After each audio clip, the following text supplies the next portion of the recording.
All right. Sorry about that. Well, good morning, everybody. Welcome to Friday Forum at Foothill High School. You have some of your Foothill administration here. Today's Friday, April 23rd. Let you know, we're going to try and record this to link this to the website later on for those families that could not make it this morning, because we know it's hard on a Friday morning. So just so you know, we're recording this. So all the recording will show would be us talking and no other real faces. So that protects your privacy and so on. Just a few kind of key points here. First, just a thank you to our PTSA, who traditionally host this event and have some treats and refreshments, but obviously we can't do this in person currently. But we still want to pay tribute to our PTSA, who help support the school a great deal. I'm even wearing my T-shirt today that talks about, or it says Falcon Strong on it, which was purchased by PTSA for our school staff as a kind of school appreciation thing, which is very much appreciated. In terms of some logistics for today, if you have questions, just drop them in the chat as we're going, and we will try and respond as best we can. We're going to try and wrap this up within the time allotted, because I know everybody's got busy lives and it's a Friday. And if there are some lingering questions, don't hesitate to reach out and send us an email afterwards, and we'll try and get back to you as soon as possible to respond to that. So with that being said, a few introductions for us as we say good morning. So of course, my name is Sebastian Bull, principal here at Foothill High School. A lot of you I know. I don't know if there's any new families here joining us this morning, but I'll let the rest of the admin team that is here so far introduce themselves. Hello, I'm Jennifer Friesen, one of the vice principals here, and I support the alphabets H through O and counseling, special education, and social studies. Hi, Amber Carrion. I'm one of the vice principals here as well. I support families with last names A through G and departments math, world language, and science. Hi, I'm Malcolm Norrington, one of the vice principals here. I support families with alphabets P through Z and the English department, CTE, Visual and Performing Arts, and PE. All right, thank you. And then our fifth member of our team, Mr. Viviani, is he had a baby recently, so he's enjoying time with his newborn baby, and he'll be returning to us here at the team, we think, in the next couple of weeks. Again, I'm Sebastian Bull, so appreciate you all being here. We're trying to go through a few items today and give you some updates on what's going on at Foothill High School. So here's kind of our general overview of what we're going to look at today. Just kind of touch upon a few things, exciting things that are happening at Foothill. There's a lot in our last stretch here before we get to graduation and the end of the school year and summer transition. We also touch upon our transition to 4 days a week for our hybrid students and what that has been like. This is our first week, so we'll share an update on that for you all. Some update to our testing, because we have this point of the year, we always have quite a bit of testing going on. So we thought we would touch upon what that looks like, so you're all aware of what's taking place. And then looking ahead, as we get to the end of the school year, we have a lot of things going on. Of course, graduation for our class of 2021, what the summer is going to look like, because there are some summer school opportunities, and then what some initial thinking for the next school year. So that's kind of our main topics we're going to touch upon today. So might as well just jump right into this and get going. So some exciting things happening here at Foothill, and again, just to name a few, there's a lot. Even though we are don't have every student back on campus, this is still a very active place. Some of it in person, some of it remotely, and so we are busy. We are busy doing things. So a few things just to touch upon first is some of our extracurricular activities or things that our leadership class is doing. And I just want to highlight the first two because they're competing at a pretty high level. Is our DECA students, which is run by Miss Tammy Raker. We have, I forget the exact number, but it's a pretty good amount of students that have qualified for the international level. It's called the ICDC. I think it's ICDC. I always get the acronym mixed up. And they are competing. It's in the next week or so, or 2 weeks, I believe. I forget the exact date. So it's very exciting that they've been able to, even in a remote environment, be able to present their business plans and their proposals, presentations, and still make it to the international level, which is quite a challenge for them. Our We the People team, they've qualified for the national finals, and they compete coming up pretty soon.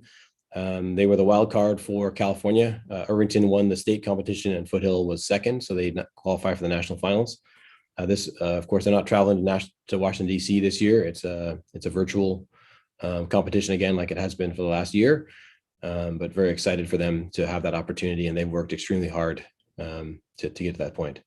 Also this week, our leadership students, our ASB, they hosted a guest speaker by the name of Calvin Terrell, who spoke during flex period on Wednesday to our students. And then we had a community thing in the evening on Wednesday evening.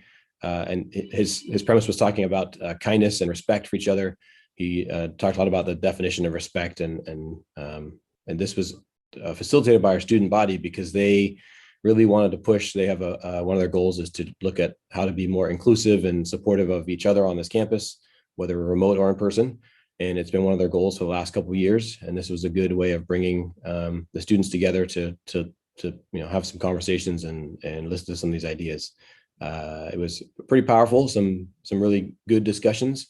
And I appreciate the students for being brave to challenge this, to challenge us a little bit, to think about how we're doing things and how we can be better. And one of the key takeaways or phrases is, that came from this is to be better than our history, to think forward and how we can help support our students, because there's a lot of differences we have and how we can all get along and appreciate and respect and treat each other with dignity. So that was very exciting to see. Also the other day I was just walking through campus and I hear just this beautiful music playing, and we've now been given clearance at the state level based on COVID protocols that we can actually have all of our musicians playing music. It used to be they could play outdoors in smaller groups, 6 foot apart, which they're still 6 foot apart, but now they can play all together, which is our wind instruments along with our strings and percussion. And so it was a beautiful sound to hear the music playing, and we have the choir singing, and it's pretty remarkable. I mean, our music program, for the first few weeks of being back in person, they had huge outdoor setups set up with speakers and everything going on outdoors, including like Miss Brecky with the choir. It was quite the elaborate setup to make it possible to be able to sing in person outdoors while also teaching concurrently. So it's pretty remarkable what they've been able to do. In terms of athletics, we have a ton of sports going right now. I think I forget the exact number, but it's almost all of our sports teams are going at this point currently. A couple of sports have wrapped up their seasons, like cross country and swim, and some are wrapping up pretty soon. Football just finished last week, but we have basketball, boys and girls, volleyball, boys and girls, wrestling, boys lacrosse, girls lacrosse finishes tonight. And I can go on and on. Track and field, baseball, softball, they're all playing. So the state has allowed athletics to occur, and they gave the green light just honestly a few weeks ago for indoor sports to start, which was a scramble to get it going. There's a required COVID testing for any indoor sport athletes. So we have that set up for our basketball, volleyball players and wrestlers. So there's a lot going on. And we also have to follow the guidelines in terms of numbers of spectators, wearing masks 6 feet apart. So all those things, just so the athletes can finish out their season, which are very short, abbreviated seasons, but just to be able to get to that opportunity is remarkable that we're at this point. And then last week we hosted a National Letter of Intent signing day for our 12 seniors that we were made aware of that had signed letters to continue their athletic career at the next level at various colleges or universities around the country. So we held that event for the families, and coaches introduced their athletes. It was pretty inspirational to see that was going on last week. And then the last thing, which this isn't going on every week, but this I think was earlier this week, we held one of our monthly student advisory meetings. And so it's a chance we get together with a group of students who've been nominated by staff just to represent different views, and they discuss with us, admin team, about things that are going on. We talked with them about how's it going with remote and concurrent teaching and the hybrid learning process. We talked with them about ideas for next year for our return to school. We talked to them about issues that are impacting them currently, which there's been a lot of issues recently about sexual harassment or sexual assault that has been taking place. So we're just discussing them what they need to help support them. So it was a very powerful discussions they have, and we try and set those up once a month. We missed last month because we were trying to get everything going for the school return for students on campus. Anything else, admin team, to jump or chime in on any activities or things going on around campus? I don't think so. Thank you. I just know that the big construction in front of the campus, people are always wondering when that's going to be finished. Oh, yes. Well, I'll get to that. That's part of my updates. We'll get to that one. And that's definitely going on around campus. That's for sure. All right, let me touch upon our transition to the four days of hybrid. So we started this last Monday. This was approved at the school board meeting April 1st, right before spring break, due to the adoption by Alameda County, and the school district then adopted the 3-foot spacing rule inside of classrooms. This was approved by the CDC, Center for Disease Control, adopted by the state of California. Then your local agencies like the county and then the school board have to adopt it. So this was approved on April 1st. The first week after spring break, we had to transition and get the rooms all set up because obviously we're expanding the numbers of students in class every single period. And what this meant is our students that used to be A and B students grouped, on the two different days, we're now coming all 4 days. So it took a little time that first week just to get the room set up, and then we had to remeasure. And you can see there's a picture on the screen there of, kind of measuring the front to front or side to side spacing. And so we had to take some time to get that all ready for the beginning of this last Monday.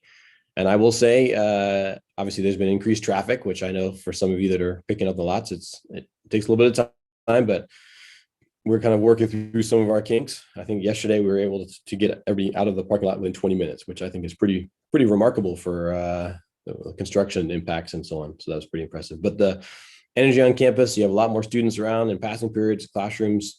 Obviously, we're transitioning to a new, back to our, I'll call it normal, with some more energy in the classrooms and around campus. So it's pretty exciting to see. And obviously, we're still supporting our remote students at home. But from some of our conversations with some of the teachers and some of the students so far, and this has just been in passing, they've appreciated the 4 days because, again, they have more students with them in person, and it's a little bit more energy and discussion and focus in the classroom, and then they can also support the students at home. But anything else, admin team, to add about our transition to our 4 day a week for students? I don't think so. Thank you. All right. Yes, sir. Okay. So this will be our model for the rest of the school year. We only have 5 weeks left after today, which is pretty amazing. We're at this point. I don't know where the year has gone. It has flown by. I guess time flies when you're having, well, not really. It's a lot of fun with all this stuff, but we've been working hard. So it's hard to believe we're here with 5 weeks to go with the school year. We'll follow the same schedule for the rest of the school year with our 8:30 start and so on. And if you have questions about that, please let us know. But that's kind of where we are for the time being. All right. Next thing, our testing update. So we're in the testing season. We are actually already started some yesterday. But I'll let the 3 awesome VPs here, they each kind of have a hand in one of these areas of testing. So if Mr. Norrington, if you want to touch upon the CASP, which is now we're using the MAP testing, and let families know what's going on with that testing. Yes, thank you, Mr. Bull. Welcome to our season of testing. Hello, everyone. As you see on the slide, we have MAP, the SAT, the AP, and finals. I'll just talk on the CASP. I'm sorry. I mentioned MAP because the CASP is replacing the MAP for this school year. So the Federal Department of Education has notified California that the state's requests for relief from certain federal testing and accountability and reporting requirements has been granted. So this year, PUSD will not be administering the CASP test to all high school juniors. This year, the relief allows us to use the most viable option for assessment in our local context. And that's including the SBAC for ELA, mathematics, and other diagnostic benchmarks. So we're able to use the measures of academic progress, which is the MAP growth assessment and reading and math, because that assessment meets these requirements. So us, along with Amador and Village, are administering the map. We administered our first session yesterday to our juniors. It was from 1 to 3, and they, excuse me, took the map in math. It was approximately 50 to 55 questions. It was from 1 to 3. Students generally were done before 3. The next administration will be Thursday, April 29th, from 1 to 3 p.m., juniors only, and it will be the English version of the map. As of now, a makeup has not been scheduled. If one is scheduled, then the students and their families will be contacted. I did send out an email with a parent letter to all junior families and all junior students, letting them know about this, as well as an email with the date and times of the map growth assessment. If you have any questions, please ask now. And if you think of any, you can always email me, and I'd be glad to discuss it with you. If a student has A period or B period during that, A period, excuse me, during that time from 1 to 3 on Thursday the 29th, most A period students, most A period teachers have excused their students from coming to class that day to take the map. But if a student has to go, I've instructed them to go, and we'll capture them at a later time. The same with sports. Some students have said they had actually COVID testing, or they had a sports engagement like at 3. I told them to come on and take the test, and they should be done in time to still maintain their commitment. So that wasn't a problem yesterday. If for some reason you want to excuse your student, you just send me an email letting me know, and I'll confirm that, and that should be fine for you to opt out. Any questions?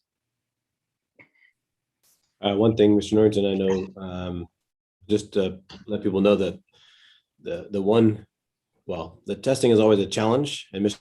Norrington's done an awesome job of organizing this, and it's changed honestly by the day. We keep getting new updates. And the CASP testing is normally done for all grades up through 8th grade, and then for 11th graders, normally it takes 3 days or so for each subject. So it's over maybe 6 days or more for all this testing. So this map testing, one of the nice things is you can still get kind of a benchmark of how the students are doing, but it's only done in a 2-hour window, which is because we're crunched for time this year. So we're appreciative of the fact that we're able to at least do this and kind of get an idea of how our students are doing and use it for some of our data points. And I just appreciate Mr. Norrington working so hard to put this all together, and our teachers for facilitating these tests. Thank you, Mr. Boyd. Yeah, that's a good point, because the CASP results we wouldn't get probably until July. We should have the map results, at least the math portion, within the next week, and English following a week thereafter that administration. And all that information will be uploaded into Q, so you will be able to see how your student is done, how your student did, and where they are. And then as far as the administration, the teachers have contacted their particular juniors and provided them with the Zoom link, because it's all done remotely. So they've been provided with the Zoom link and the information on when to check in and so on and so forth. So yeah, thank you. I want to apologize. There's a typo on here. I put the wrong subject on the dates. So April 22nd yesterday was the math. April 29th, as Mr. Norrington said, next Thursday is the English language arts. So I'll fix that on my slide deck. Mr. Norrington was correct. I was incorrect. All right. Mrs. Friesen, you want to touch upon the SAT school day for us? Yes, so next week is a big week. So it is SAT school day for juniors who registered for the SAT. We'll be giving the SAT school day on Tuesday, April 27th next week. And so Tuesday will be a Wednesday schedule for all students. So even if your student is not taking the SAT school day, they still follow the Wednesday schedule on Tuesday. So they stay home on Tuesday and access flex period remotely. And then Wednesday is a Tuesday schedule for all students. So if your student is a hybrid student, they would come to school on Wednesday next week, April 28th, and follow the Tuesday schedule. For students who are taking the SAT school day, we'll be getting out room assignments soon. We're having a lot of room changes with families not wanting to test any longer. So we're redoing room assignments right now. But we do have about 200 students taking the test next Tuesday. So we'll get that going for them and be wrapping that up on Tuesday. And if you have any questions about that, just send me an email. Thank you, Ms. Friesen. And we'll we try to put this information about our change of schedule for next week in our last two updates we pushed out to all families. But we're going to do an auto dialer on Monday to remind everybody. Try and push some stuff out on social media, maybe today or this weekend. And if you can help spread the word so people know that Tuesday next week is like a Wednesday schedule. And then next week, Wednesday is like a Tuesday schedule. So just to test everybody and see if they're really paying attention to, we'll see how this goes. But we appreciate the work by Ms. Friesen. And I know she has Ms. Bizzano, math teacher, helping her facilitate this testing opportunity for our students. We've never done this before, the SAT school day. I don't think we have plans to continue this in the future. We've normally done the PSAT tests, but due to COVID this year, we didn't offer the PSAT test. So this is an opportunity for our juniors to take the test here that haven't had the chance during the school year due to COVID cancellations. I'll touch upon finals last, but Ms. Carrion, do you want to touch upon AP testing? Sure. Good morning.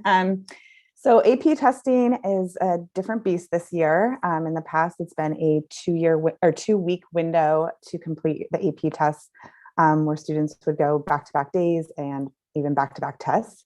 With cleaning protocol and spacing, and certainly the facilities, we have been given from College Board a chance. And they're gonna quarantine together, separate housing. Like, What's the time frame? When did she go and when did she come back? I just muted you, but if you have a question, I'd be happy to answer. I'm not sure if that was a question for us. So for AP testing, the window now is quite a bit bigger from College Board because there's a lot more flexibility in the time that they've given for students to take it. And as you probably, if you have an AP student, know that there's different opportunities based off this course or the exam type. So if your student is taking a language AP exam, that is an in-person exam. If it's a math or science, those are in-person exams. And then the other exams in history, in English, are at home exams, digitally done at home. So our in-person exams will take place during the current school year. Our digital exams will cross over a little bit into the school year, but will also be done in that first week of summer. So it is extended into June. Students who are unable to attend their exam in person have contacted me. There are opportunities for other arrangements if necessary, if students need to be taking a makeup option. And then really the biggest thing right now is that we're just getting our proctors straight and our facilities set up. We are working with Amador on this because our test sizes can be pretty big. And because of the fact that we can't turn over facilities as quickly, we've been able to split up a little bit our efforts. So a Foothill student could be taking an exam at Amador, and an Amador student could be taking an exam at Foothill. So it is, again, based off of the specific exam. That information was sent through Total Reg, and Total Reg is where you will be getting any updates, but certainly feel free to reach out if you have any additional questions. Thank you. I know that takes a ton of work for Ms. Carrion. I mean, the AP testing in a normal year is quite a beast, and this makes it even more challenging with in-person and remote. So it's a ton of work. I mean, last year, if any of your students had an AP class and took an AP test, it was all remote and a very different experience, different test altogether. This is again another adjustment based on the circumstances. So we'll see how this goes. Yeah, and I want to clarify on that piece too, that it is very different than last year's exam. So last year's exam was reduced, and it was only a few questions, and it was done in a platform that they weren't really clear on how to use necessarily. So right now we're working on making sure that it's done in a way that they are being asked to test the entire content of that course. So that's a little bit different than last year. I think I just want to make sure it's clear. Yeah, for sure.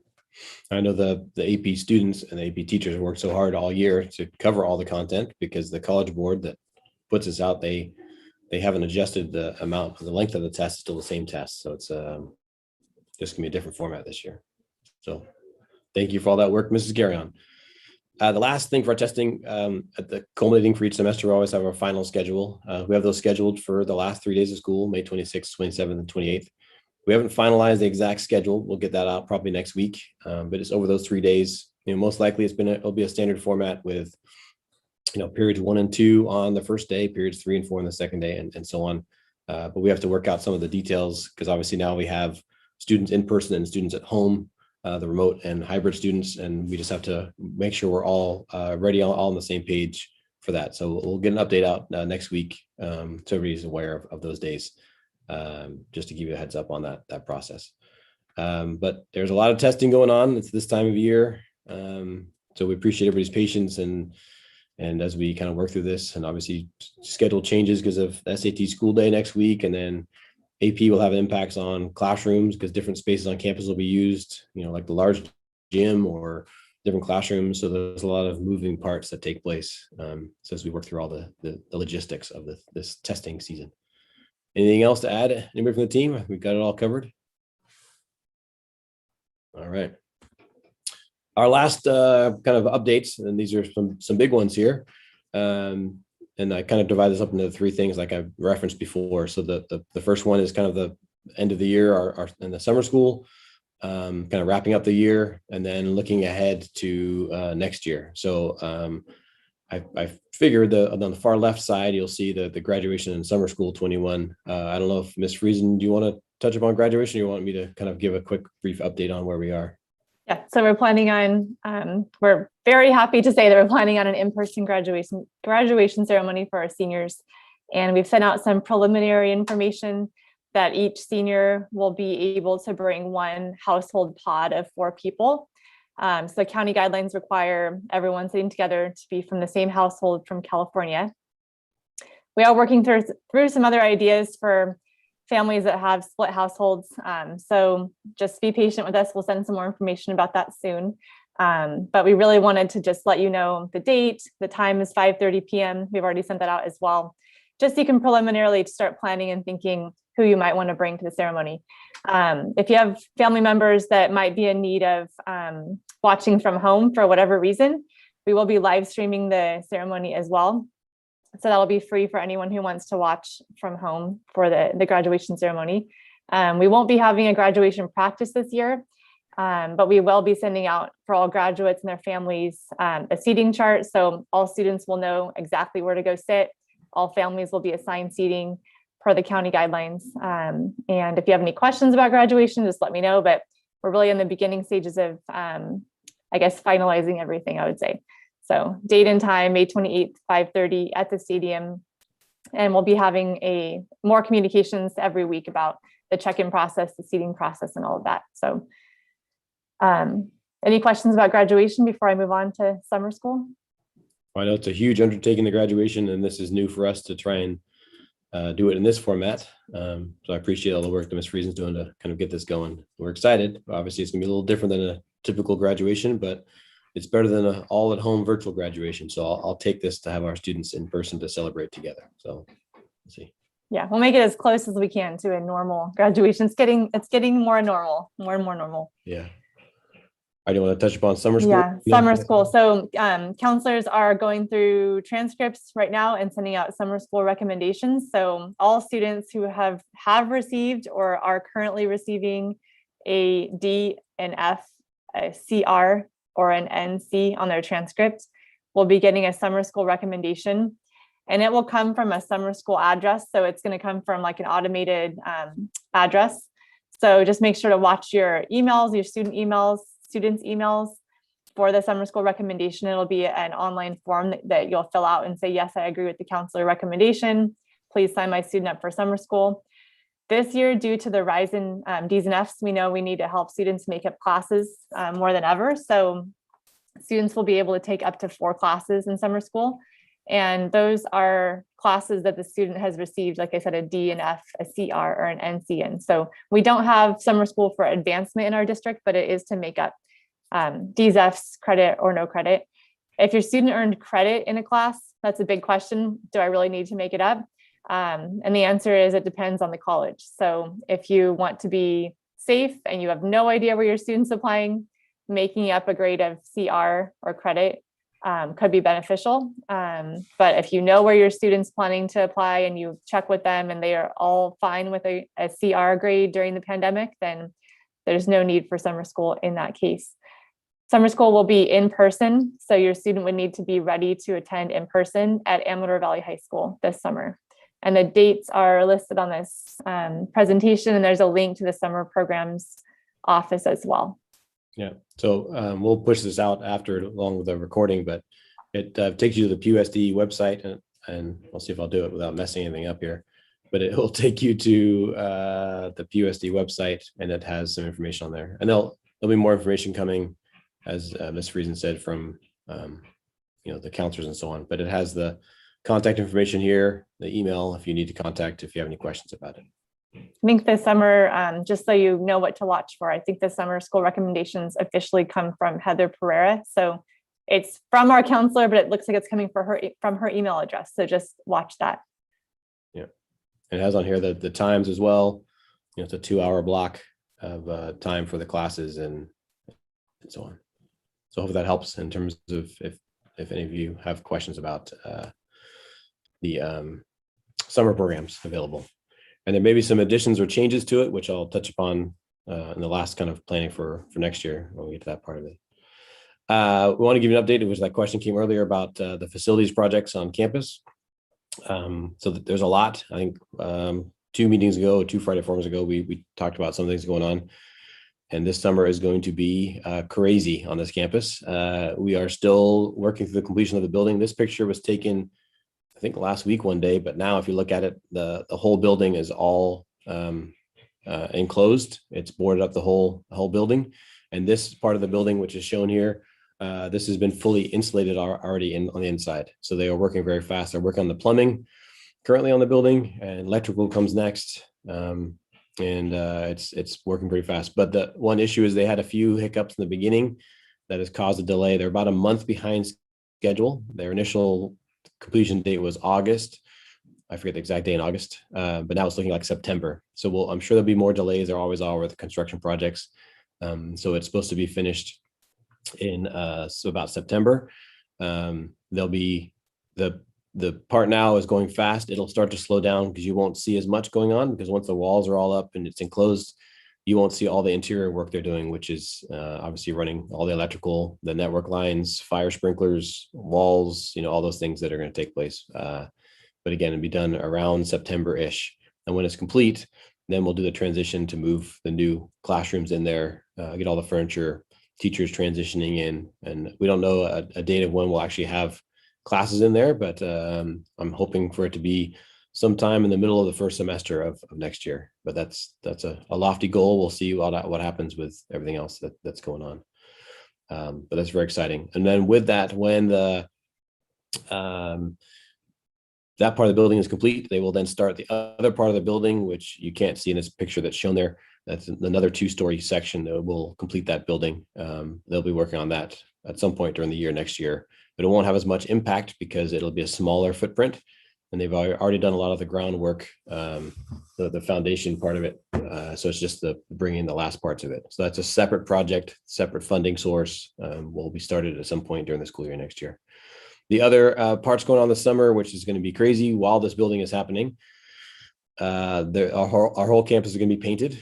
I think I shared before a couple of times ago our color scheme, but they're going to add more blue, and the red is going to go away, which I know some people are sad about that. Some people are happy. It's a mixed emotion on the red roofs that have been there since the 1990s, but they're going to repaint the whole school, which is a much needed project, because I don't think the school has been painted in, probably 20 years.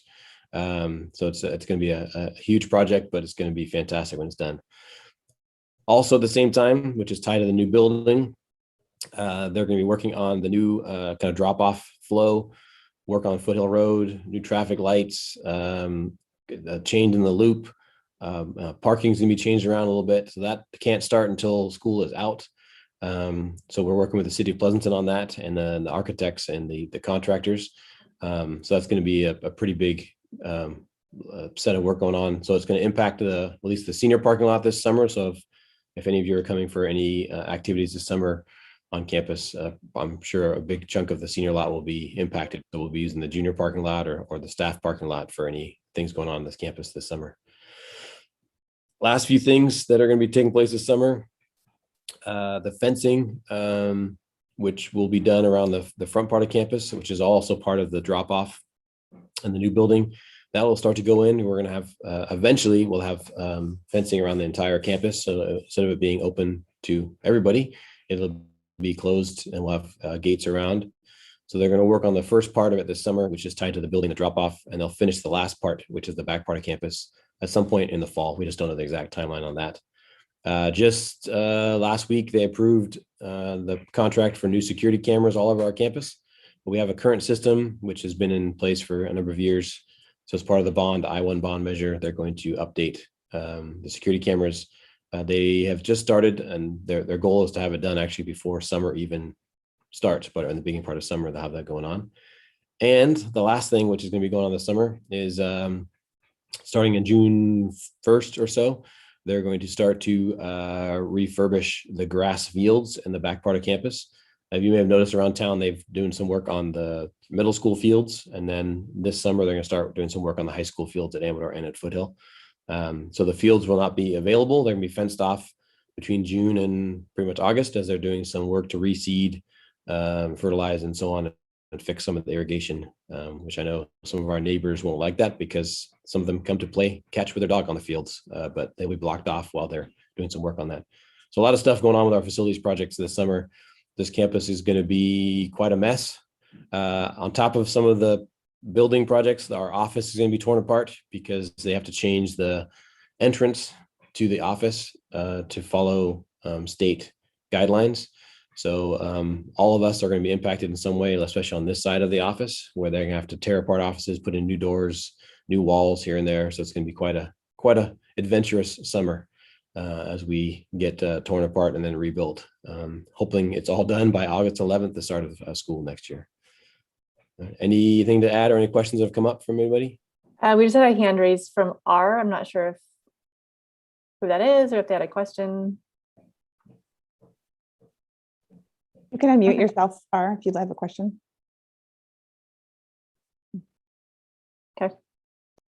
Okay, well, if you have your question, you can always, oh, hand's gone down. All right. If you have a question, you can always unmute or just drop in the chat and we can come back to you. Just checking any other questions in the chat about facilities. No. Okay. And then a big question has come up. I know there's been some town hall meetings that the district office has facilitated. I believe there's one on Wednesday night. They have more set up informational sessions. But this is what we know now. Obviously, school starts on August 11th. It's a Wednesday this fall, which is a weird day to start, but that's okay. It's that's the way that the calendar fell. So it starts on a Wednesday, and we are planning for a full in person. So obviously, we've been transitioning back, with some of our students coming 4 days a week. The plan, and the district has said this, is it all depends on what's going on with the the situation with the pandemic and so on. But so many people are getting vaccinated. The case numbers are dropping very low. I mean, California, we're one of the lowest now in the country, I think. And we're doing great here in Pleasanton, Alameda County. So just have to continue on that path. So they're planning for full in-person return. But of course, there may be some hiccups in the summertime. We never know what could come up. So this is that's been a biggest question that people have had. So we're planning for that. Obviously, there may be some adjustments to how we do things. We don't know, mask protocols or distancing protocols, all those things are in place that we have currently and what they'll look like in the fall. So we have to plan for full in person like we would like, or we have to have some other kind of tiered aspects to that. What the district has developed is what's called the Pleasanton Virtual Academy, which is they've been working on this last year to get it ready for students or families that would like the remote option. And there are some limitations based on the district wide and our population, how many students they can accommodate totally, which is based on the California Educational Code or Ed Code. And I forget the exact number, but they can only take a certain percentage of the district's population in this program. So there are, applications available. You can find information about this on the Pleasanton website. I forget the exact website, but they have a website dedicated to the Pleasanton Virtual Academy.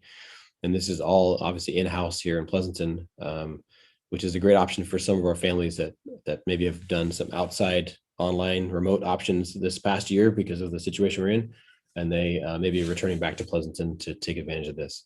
So that's an option there. So we would have, instead of having the concurrent like we're doing now, we would have full in person. And then the students that would choose the remote option, they would be in the Pleasanton Virtual Academy And the way it works, from what we're understanding, is this is a new program. We have some students that do the middle college program. Their home school, let's say, is Foothill, but they're a middle college student and they're taking classes at Las Positas as part of their experience. But they're still a Foothill student, so they can still participate in, an athletic event or, some other activities here. So we're imagining that we haven't got the final word on that, but we imagine, I think it's the same sort of setup for the virtual academy. So at this time, what we're doing is not just a Foothill staff, but also district-wide, is reviewing, next year's budget and the funding sources that are coming in. There's the federal funding, and I can't remember the name of the bill, Senate Bill something 86. I don't know, they're all different numbers, but it has money in there that district gets to focus on what's called learning loss or learning loss mitigation. So what we can do to help support our students that struggled this last year to kind of help fill in some of those gaps. So we get a specific amount of money, and I want to say it's over $9 million as a school district that is used to try and provide that additional support. So it could be during the school day or extended school day or after school, could be counseling support. I mean, all these different things, the social emotional needs versus the academic needs. So we're reviewing all that and getting feedback from various stakeholders. And then I think at the May 6th school board meeting, they will present kind of a plan for the utilization of this money and what it may look like for PUSD and here at Foothill High School. And then also the schedules are being kind of reviewed. So as we're coming back for a full person plan for the fall, will we have our old bell schedule we had before, which was our Monday, Wednesday, Friday, kind of late start, and then Tuesday, Thursday was our normal 8 o'clock start.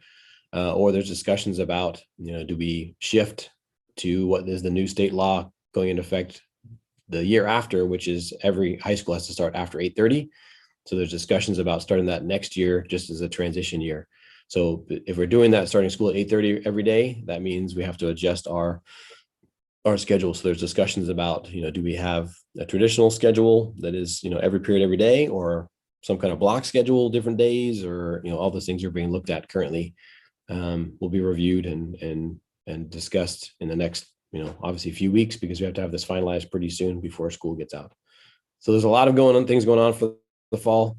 Hopefully that captured most of the biggest questions. Anything from the admin team that's come up in the chat or other things to add?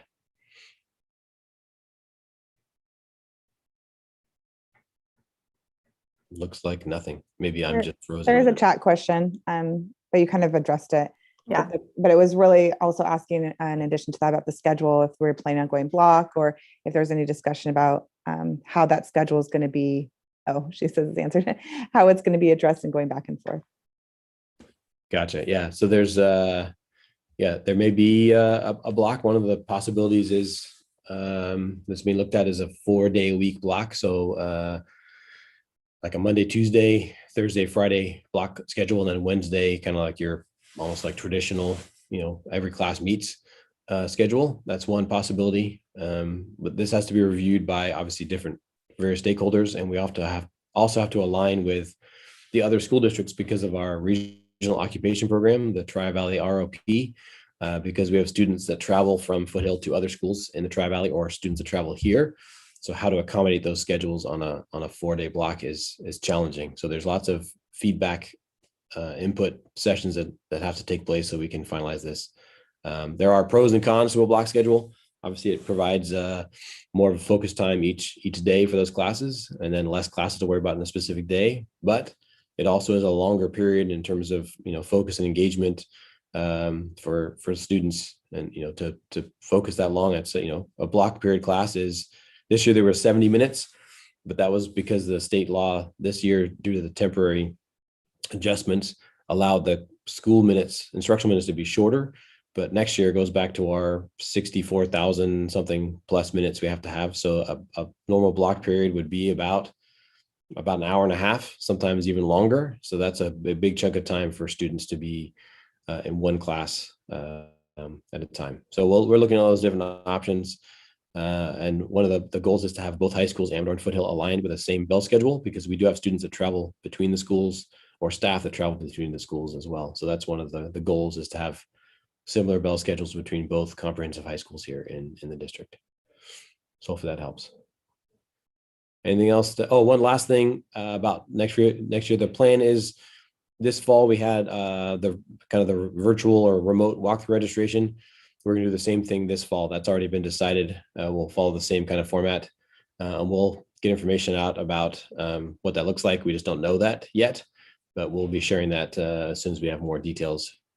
And as we wrap up the school year, we have to also figure out our plans for the end of the year logistics, like collecting textbooks and materials that students have been checked out. So obviously our in-person students can turn them into their teachers in the classrooms, but those that are remote, we may have another drive-through event like we've done. We've gotten so good at doing those things. We'll let you know. We have to figure that out in the next couple of weeks, and we will share that with you so you can plan accordingly, so we can get all the materials back. I think that covers it all. I think. Anything else to add, anybody?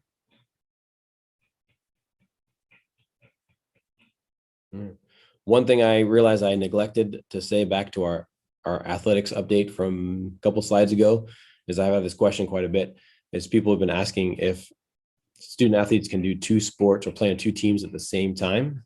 That's come up quite a bit. And the state guidance, which the county follows due to athletics, it still says, and it was updated in March and hasn't changed, even though we are now in the orange tier, close to the yellow tier, they haven't changed that guidance, is that school-based teams, student athletes can only be on one team at a time. And this is due to mixing. People have asked, well, what about outside clubs? But the school doesn't have jurisdiction on outside clubs, so we can't control that. But the guidelines we've been told to follow is, one sport at a time or one team at a time for students. Another piece, which I mentioned, we have a lot of athletics going on. Every, family has been, reached out to for the most part, or getting that information out, is attending these events. It's not open to everybody because we have to limit the numbers. So it's usually limited spectators to the household members. And like our indoor sports, like for basketball and volleyball, it's only 2 people per household because we can't fit everybody in the gym, and maintaining 6-foot spacing for our safety for our student athletes, our staff, our families, and so on. So I forgot to touch upon that earlier. And then with that, just want to say thank you. I don't know if there's any other questions that have come up. Hopefully that was a good overview of where we are and all the things we've got going on the next 5 weeks to get ready for the end of the school year, summer, and then planning for next year. Any questions that have come up at all?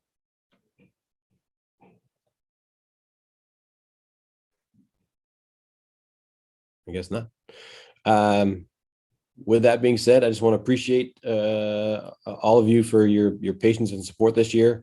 Obviously, we're not done with the school year. We got 5 weeks left, but this has been, I will admit, for a lot of us, you at home, us here at school, and the students in the classrooms, probably the hardest year we've faced, with all the obstacles in our way and so on. But I'm so proud of how hard everybody's worked, and the resilience being shown by our students, staff, parents, families. It's been incredible. I hope we are not in this situation anytime in the future, but if we are, at least we've learned a lot from this process, and can learn and grow from this. But I know that everybody's looking forward to a summer. Maybe it's a somewhat normal summer. But I also encourage you to continue to be safe, because even though we've got a lot of vaccinations going on and the numbers are dropping, we don't need any more spikes. So please make sure you're, following the guidelines, wearing your masks, kind of not getting close contact with other households, just so we can kind of get past this situation we're in, and we can have a graduation ceremony for our students and finish out our sports seasons and finish out a school year without any more obstacles in our way. I saw a few chat things come up. Are they questions, or are they? No more questions. Okay. No questions. No. All right. Well, I appreciate the thank yous and the appreciation. So thank you very much. With that, we'll end the session, but thank you very much. We're going to try and get this recording up there for those families that couldn't make it, and push out information to you all, hopefully by the end of the day, so you can review this. And if you have any questions, please let us know. But thank you very much.